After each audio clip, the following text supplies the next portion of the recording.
अमरीकी सदर Donald Trump की जानिब से पाकिस्तान समेत 100 ममालिक पर आयद किए गए टैरिफ के असरात पाकिस्तान की स्टॉक मार्केट की तरह दुनिया भर की स्टॉक मार्केट्स पर दिखाई दे रहे हैं। ट्रंप टैरिफ और आलमी तिजारती जंग के खदशात पर एशियाई स्टॉक मार्केट में नए हफ्ते के आगाज पर शदीद मंदी देखी गई। जापान का जो निकाई इंडेक्स है वो 9% नीचे आया।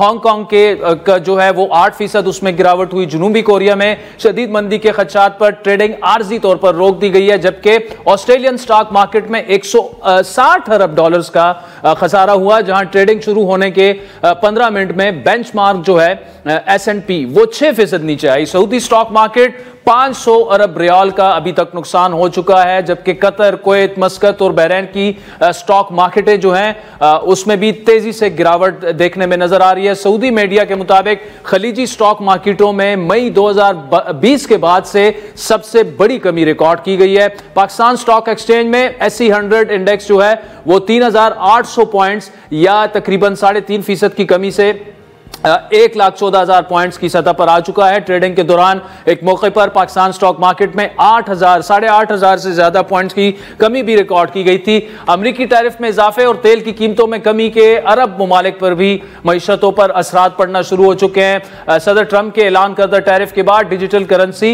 बिटकॉइन की कीमत जो है 10% कम होकर $78,000 से नीचे आई। अमरीकी सदर ट्रंप के ऐलान के बाद बाज ममालिक ने अमरीका पर जवाबी टैरिफ आयद कर दिया है। ट्रंप के गुज़श्ता हफ्ते के टैरिफ ऐलान पर आलमी रहनुमाओं की जानिब से हैरत और साथ साथ मुज़म्मत का इजहार किया गया, जबकि चाइना समेत कई ममालिक ने जवाबी टैरिफ का ऐलान कर दिया है। चीन ने अमरीका के जवाब पर तमाम अमरीकी अशिया पर 34% इजाफी टैरिफ और बाज नायाब मादनियात की बरामदात पर पाबंदी आयद कर दी है। इसी तरह यूरोपीय यूनियन ने अमरीकी दरामदात पर 28 अरब डॉलर टैरिफ लगाने का फैसला किया है। यूरोपीय कमीशन के सरबराह के मुताबिक अमेरिका के साथ मुज़ाकरात के लिए वो पुरअज़्म है। 27 ममालिक पर मुश्तमिल यूरोपीय ब्लॉक को अमेरिका की जानिब से 25% दरामदी टैरिफ का सामना है। अमेरिकी वजीर खजाना स्कॉट बेसेंट के मुताबिक 50 से ज्यादा ममालिक ने टैरिफ के ऐलान के बाद अमेरिका से मुज़ाकरात का आगाज कर दिया है। ताइवान ने 0 टैरिफ की पेशकश की है। इजराइल के वजीर आज़म नेतन्याहू ने ट्रंप से मुलाकात में 17% टैरिफ से इस्तिस्ना की उम्मीद जाहिर की है और इंडिया ने जवाबी कार्रवाई करते हुए मुज़ाकरात को तरजीह दी है। एक तरफ आलमी मार्केट में अमरीकी सदर के फैसलों से शदीद मंदी का रुझान है, दूसरी तरफ अमरीकी सदर अपने फैसले पर कायम है और इस टैरिफ को वो दाई करार दे रहे हैं। I don't want anything to go down, but sometimes you have to take medicine to fix something. I spoke to a lot of leaders, European, Asian, from all over the world. They're dying to make a deal, but I said, we're not going to have deficits with your country. We're not going to do that, because to me a deficit is a loss.